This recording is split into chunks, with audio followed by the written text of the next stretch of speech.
Decode Bhagavad Gita channel వీక్షకులకి Sri Rama Navami శుభాకాంక్షలు. శ్రీరామనవమి చైత్రమాసంలో శుక్లపక్షంలో నవమి రోజున ఆసేతు హిమాచల్ పర్యంతమే కాకుండా ఖండాంతర దేశాల్లో కూడా హిందువులందరూ ఎంతో ఆనందంగా చేసుకునేటటువంటి పండుగ.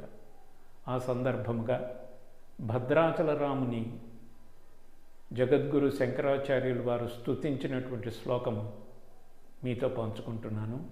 ఇది వినండి. ఈ శ్లోకము విన్నంత మాత్రాన తర్వాత చదివిన దీన్ని భావన చేసిన ఐశ్వర్య సిద్ధి కలుగుతుంది అని పెద్దలు చెప్తారు.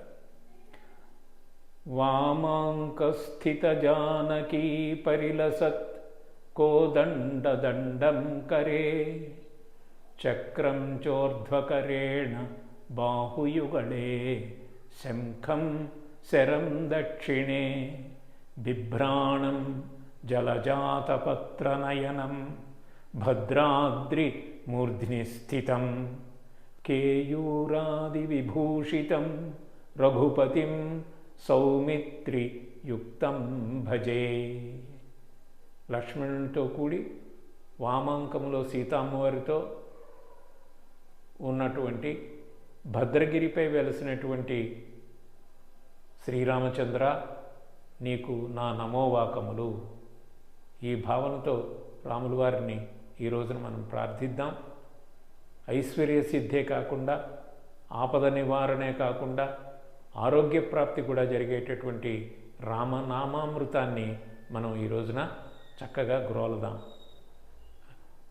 శ్రీరామ నామములో అద్భుతమైనటువంటి శక్తి ఉన్నది అని వాల్మీకి, ఆంజనేయ స్వామి, తులసీదాస్, మహాత్మా గాంధీజీ, కంచర్ల గోపరాజు అని చెప్పబడినటువంటి రామదాసు గారు, మంచి కీర్తనలు అందించినటువంటి వాగ్గేయకారుడు మన త్యాగరాజస్వామి అందరూ రామనామములో పునీతులైనారు. అన్ని కష్టాల నుంచి కడతీర్చేటటువంటిది రామనామం. అందుకే రాముని ఆలయము లేనటువంటి ఊరు, పల్లె ఎక్కడా లేదు.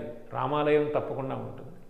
అలాంటి రాముల వారిని మనం నమస్కరిస్తూ మనందరికీ కూడా మంచి ఆలోచనల్ని, మంచి ప్రవర్తనని, ఆనందాన్ని పంచాలని ఆశిస్తూ మీ దగ్గర నుంచి సెలవు తీసుకుంటున్నాను. హరి ఓం.